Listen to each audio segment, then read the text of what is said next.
તો સ્વર્ગીય વિજય રૂપાણીના પત્ની અંજલિ રૂપાણી ગાંધીનગર પરત ફર્યા છે। પીએમ મોદી સાથે અંજલિ રૂપાણીએ બેઠક કરી મુલાકાત કરી છે। ગુરુવારે પ્લેન ક્રેશ દુર્ઘટનામાં પૂર્વ સીએમ વિજય રૂપાણીનું નિધન થયું હતું।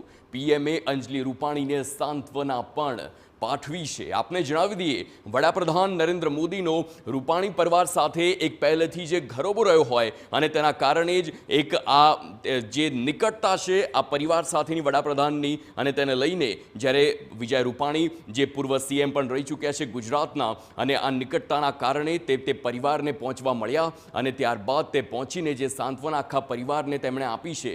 અંજલિ રૂપાણી, વિજય રૂપાણીના પત્ની, તેમનું રુદન, આ હૈયાફાટ રુદનના દ્રશ્યો પણ આપણે જોયા છે કે જ્યારે કલ્પના જ ન કરી હોય, ન કોઈ બીમારી, ન કોઈ બીજી તકલીફ, પરંતુ તે પોતાના પરિવારને મળવા માટે લંડન જઈ રહ્યા હતા અને લંડન પહોંચે તે પહેલાં જ અમદાવાદમાં આ બ્લાસ્ટ થયો હતો।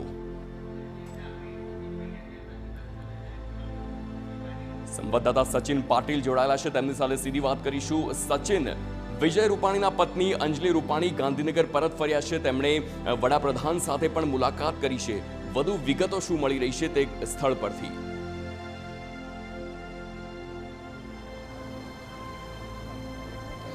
જો અત્યારે અંજલિ રૂપાણી જે છે એ નિવાસ સ્થાને પરત ફર્યા છે અને અત્યારે જે પણ રાજકીય વ્યક્તિઓ છે ત્યારે એમાં પરસોત્તમ રૂપાલા છે, એમના પત્ની છે, સાથે જ સાથે અન્ય જે ધારાસભ્યો, કાર્યકર્તાઓ એમની સાથે સંકળાયેલા છે, તમામ પણ અહીંયા એમના નિવાસ સ્થાને પહોંચ્યા છે। અને મારી બરાબર પાછળ જે પણ હલચલ આપ જોઈ શકો છો, અત્યારે જે પણ એમના સ્વજનો છે કે જે એમના પરિચિત લોકો છે એ બધા જ અહીંયા પહોંચી રહ્યા છે। અને સ્વાભાવિક રીતે જે કોન્ડોલન્સની વાત છે, જે સાંત્વનાની વાત છે, કારણ કે અનએક્સપેક્ટેડ ઘટના છે અને અનએક્સપેક્ટેડ ઘટનામાં અને આ પ્રકારની ઘટનામાં જ્યારે સ્વજન જાય ત્યારે સ્વાભાવિક રીતે દુઃખ થાય, અને આ એક ખૂબ મોટી કમી પરિવાર માટે પણ છે અને સાથે જ સાથે રાજકીય રીતે પણ, કારણ કે વિજય રૂપાણી એક એવું વ્યક્તિત્વ જે સરળ વ્યક્તિત્વ હતું।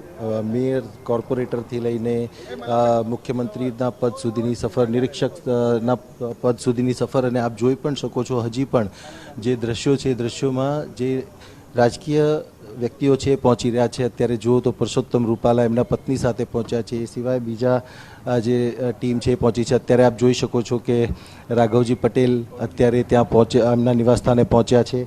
એ સિવાય મુળુભાઈ બહેરા, કુંવરજી બાવળિયા, કુબેર ડિંડોર સહિતના જે મંત્રીઓ છે એ પણ નિવાસસ્થાને અત્યારે ઉપસ્થિત છે। સ્વાભાવિક રીતે ઋષભ જે છે એ આવતીકાલે અહીંયા પહોંચશે અને જે ડેડ બોડી સોંપવાની જે પ્રક્રિયા છે એ પ્રક્રિયા પણ હજુ સમય માંગી લે એવી છે, કારણ કે ડીએનએ પ્રોસેસ જ્યારે થતી હોય છે, ડીએનએ મેચ કરવાની જે પ્રોસેસ થતી હોય છે એમાં લગભગ 72 કલાકનો સમય છે એમાં જતો હોય છે। પરંતુ પ્રયાસ એ છે કે બને એટલા વહેલા બધાને જે છે એ મૃતદેહ સોંપવામાં આવે।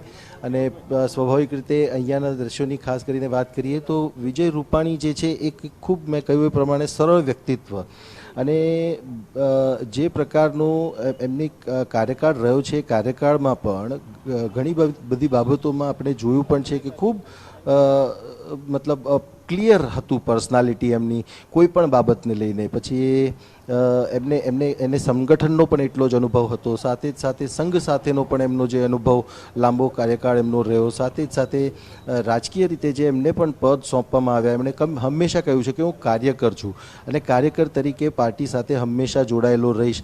પછી એમને પદ મળ્યું તો પણ એમણે પોતાની જાતને કાર્યકર તરીકે જ બતાવ્યા છે અને એ જ રીતે પોતાની કામગીરી છે એ કામગીરી એમણે કરી છે। અત્યારે જે પ્રાયોરિટી છે, જે ડેડ બોડીઝ છે એ સોંપાઈને પરિવારજનો જે છે એ આખી ઘટનામાં આગળની જે વિધિ જે એમની કરી શકે એ બાબતને લઈને છે। પ્રધાનમંત્રી નરેન્દ્ર મોદી જે છે એરપોર્ટ પર એમને મળ્યા છે। સ્વાભાવિક રીતે ખૂબ દુઃખદ ઘટના છે અને એને લઈને જે સાંત્વના છે, સાંત્વના પણ એમણે આપી છે અને ત્યારબાદ તેઓ પરત ફર્યા છે। અહીંયાથી જ્યારે તેઓ નીકળ્યા હતા એરપોર્ટ જવા માટે, ત્યારે એમના જે દ્રશ્યો હતા એ દ્રશ્યો ખરેખર ખૂબ ગમગીન હતા। એમની આંખોમાં આંસુ હતા કે એમના જીવનસાથી જે છે એ જીવનસાથી હવે એમની વચ્ચે નથી, અને એ ચહેરા પર જે દર્દ છે એ દર્દ પર એમના ચહેરા ઉપર જે છે એ સ્પષ્ટ દેખાઈ રહ્યું હતું।